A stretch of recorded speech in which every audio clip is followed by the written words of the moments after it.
Yo, what's good everyone? Thank you for tuning in to today's video. As you can tell by the title, we are back again with yet another review. Now, unfortunately, this review is actually coming out a lot later than I actually would have liked. This shoe has already been out for well over a week, and in sneaker culture, everything just moves so quickly that I think a lot of people have probably already forgotten about this shoe. So I want to give an extra special shout out to any of my returning subscribers that are still tuning into this video, even though I am late. Now, I am feeling a little bit under the weather today. My voice is a little bit hoarse, so that is a thing I actually want to apologise in advance for. So if my voice is a little bit up and down, blame the Liverpool-Brentford game. Completely washed me out. Alrighty then.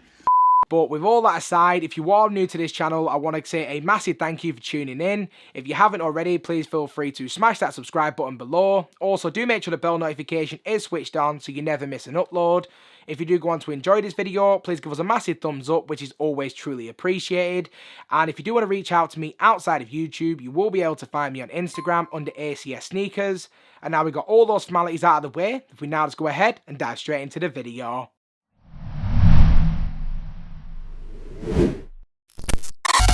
So to kick off this review, let's just take a quick look at the shoebox. Now, as you will be able to see, we just get that pretty standard Air Jordan 13 box with that primary silver colour throughout.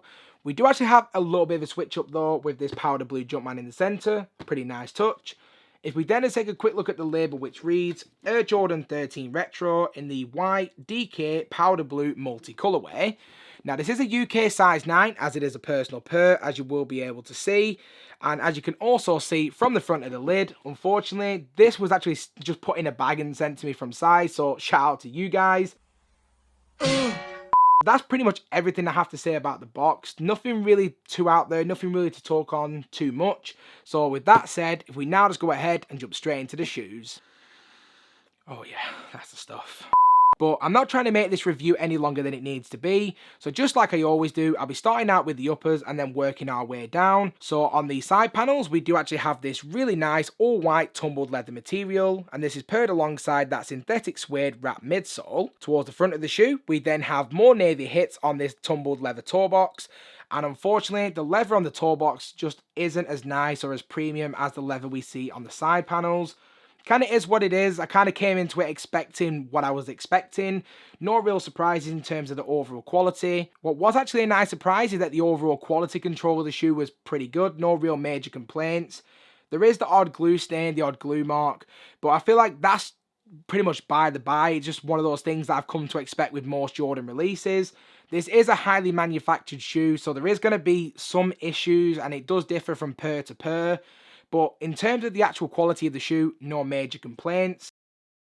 If you just cast your mind back to last year, a lot of you guys will probably still remember that we did get the release of the Air Jordan 12 Obsidians as well. Now, that is actually a shoe that you will be able to see behind me just there. And even to this day, that is still one of my most favourite pairs of shoes in my collection.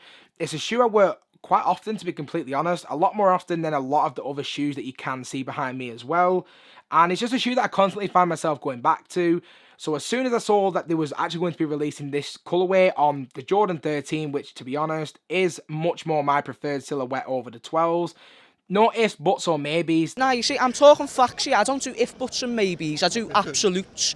This was just absolutely a 110% must cop for me. Now, just continuing on to the actual back end of the shoe, we have easily my favourite detail about the Jordan 13, the Panther's Eye. That holographic detail never gets old every single time in every single Jordan 13 review. It is just one of those things that I just absolutely love. It gasses me up every time. Seeing the 23, seeing the Jumpman, honestly, genuinely one of my favourite details. And on this shoe, once again, a really, really nice touch.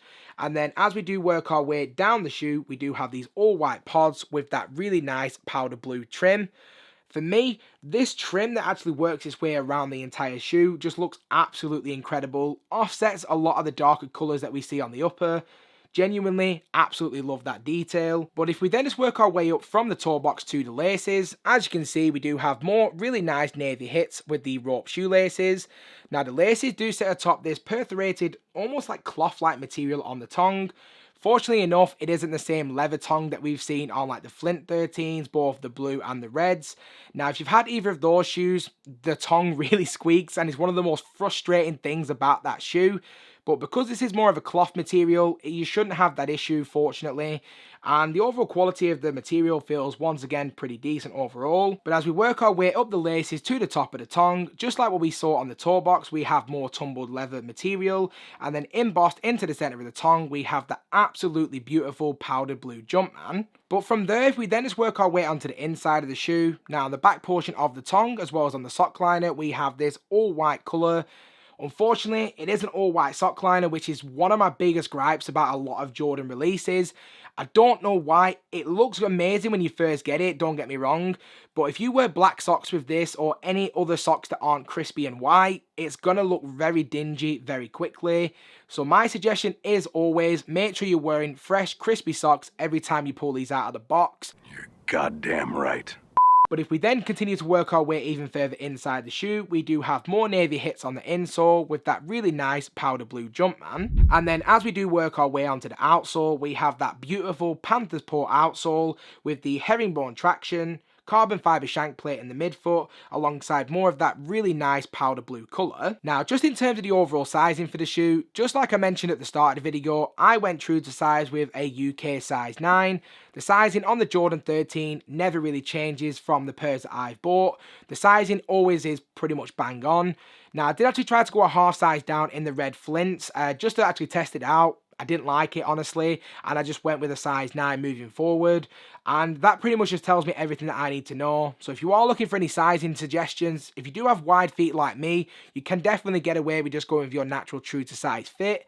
If you do want more of a tighter fit, you can always go a half size down, but personally for me, I just wouldn't recommend it. And in terms of like the overall comfort of this shoe is just incredibly comfortable on feet. Definitely was something that was worth mentioning. A lot of people actually say that this shoe needs breaking in, or a lot of the reviews I've seen on other 13s, people have said that. Not for me. As soon as I actually get these out of the box and I lace them up for the first time, this shoe is as good as it ever will be, and it just feels absolutely incredible. Don't get me wrong, as you can probably see, this is a very clunky shoe, it's a very heavy shoe, and in general, a lot of people might not like that, but for me, this shoe just immense comfort straight away. Probably one of the best and most comfortable Jordan silhouettes. I said what I said, this for me is just incredibly comfortable. And other than that, we've just about covered everything that's worth covering on this shoe. So if we now just go ahead and wrap up this video.